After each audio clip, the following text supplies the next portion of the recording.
Дејан, добро утро. Она што е во фокусот во глобалните медиуми во изминатите 24 часа е враќањето на Навални дома во Русија по лечењето во Германија откако беше затруен со чај. Каква е состојбата? Тој веднаш после летувањето беше приведен. Што е најново? Какви се реакциите по неговото приведување? Па активирана е условната казна за Алексеј Навални и практично доби црвен картон, ми се чини, од актуелната власт на Владимир Путин во Русија. Како што и самата кажа, тој синоќа беше уапсен на аеродромот Шереметиево. Неговиот авион тргна од Берлин, нели тој требаше да се врати дома, меѓутоа неговиот авион беше пренасочен од Шереметиево да слета на вториот аеродром Внуково, бидејќи голем број на негови приврзаници откако ја добија информацијата дека тој се враќа дома, односно во Русија, се насобрале на тој аеродром, па руските власти, за да избегнат некакви евентуални инциденти, го пренасочи авионот на Внуково, на аеродромот каде што по пасошката контрола е приведен, додека неговата сопруга, нели, по пасошката контрола е пуштена. Тој во моментов се наоѓа во притвор. Ке потсетам, ти самата кажа, тој беше приведен поради две условни казни. Имено руските власти му дадоа ултиматум по налекување во Германија за тоа, пак ќе кажам, наводно труење од страна на руските власти и лошата медицинска грижа. Тој побара и на 20 септември беше хоспитализиран во Германија. Лежеше таму, се лекуваше. Германските доктори проценија дека тој сега е безбеден, дека е излекуван а по самото барање на Алексеј Навални, тој си купи карта и се врати во Русија, велејќи дека нема од што да бега и нема од што да се плаши, сака да се врати дома, да биде со своите луѓе, со своите роднини, со своите симпатизери.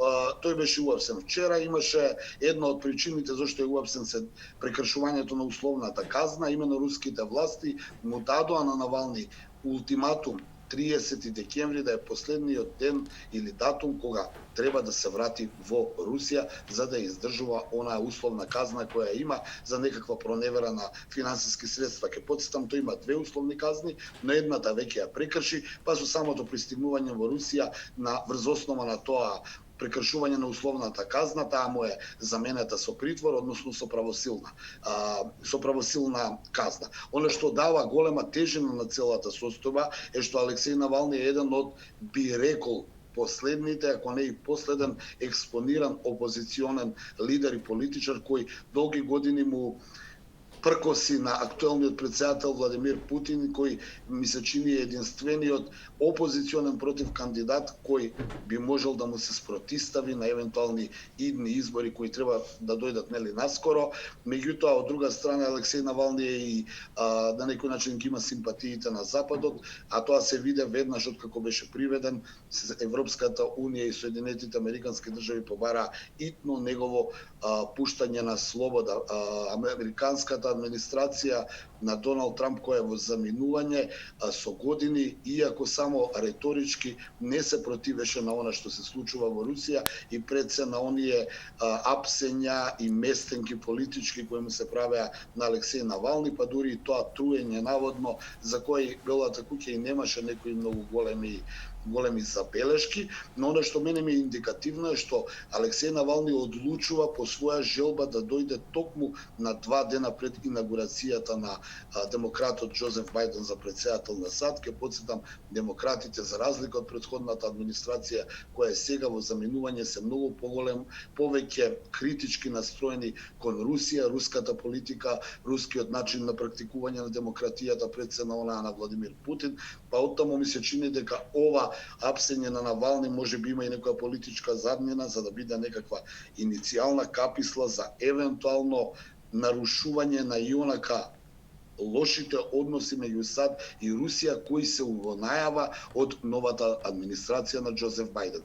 Ќе видиме како ќе биде ова казна правнички гледано условна заменета со правосилна. Така, ќе видиме тоа во наредните денови.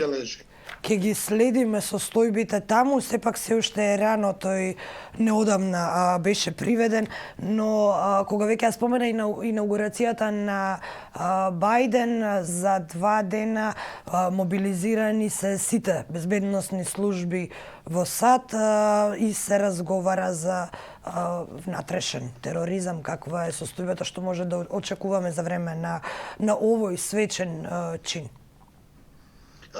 Нападнато е и оно што е последно е дека FBI добил наредба да ги провери сите припадници на националната гарда кои треба утре да пристигнат во Вашингтон и да се грижат за безбедноста на Белата куќа и за време на инаугурацијата. Ќе потсетам, околу 25.000 припадници на националната гарда од неколку држави во Соединетите Американски држави. За појаснување, националната гарда е армија, војска. 25.000 ќе дојдат да се грижат за безбедноста, што е 2 пати повеќе и е рекорд од сите претходни досегашни инаугурации некоја воена формација да биде ангажирана.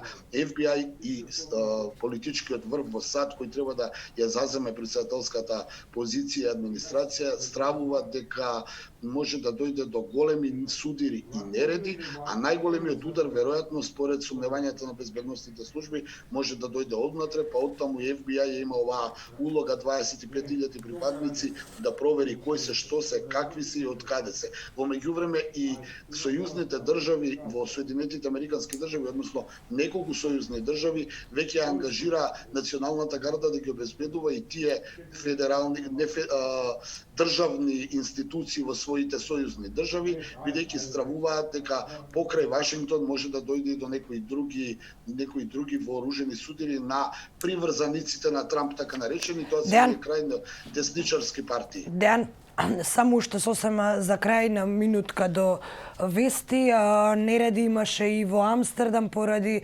ново најавените мерки против COVID-19. Накратко информација што се случуваше таму.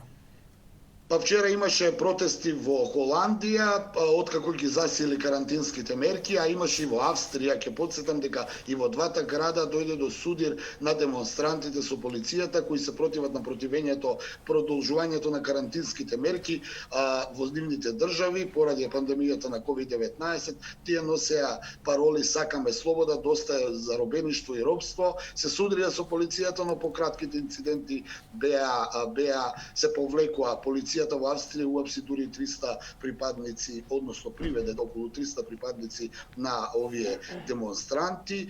Дел од нив се, повторно ќе кажам, крајни десничари кои можеби овие карантински мерки ги видоа како можност да демонстрираат одредено насилство и незадоволство од актуелните политики на европските влади. Дејан Андоновиќ, благодарам и за денешната анализа.